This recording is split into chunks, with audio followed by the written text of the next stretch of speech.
സദസ്സിന് നമസ്കാരം. ഞാൻ ഇന്നിവിടെ പറയാൻ പോകുന്ന കഥയുടെ പേരാണ് നല്ല സമരിയാക്കാരൻ.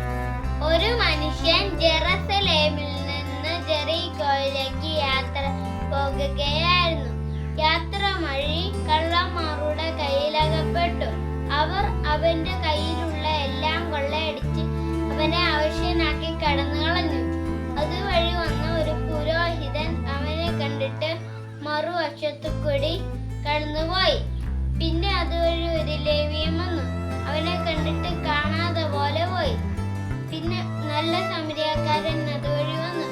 അവനെ കണ്ടിട്ട് അനുകമ്പ തോന്നി മുറിവുകളിൽ എണ്ണ പുരട്ടി അവന്റെ കഴുതപ്പുറത്ത് ഏറ്റി അടുത്തുള്ള ഒരു സത്രത്തിൽ കൊണ്ടാക്കി. സത്രം നോക്കുന്ന ആൾക്ക് ഇച്ചിരി പണവും കൊടുത്ത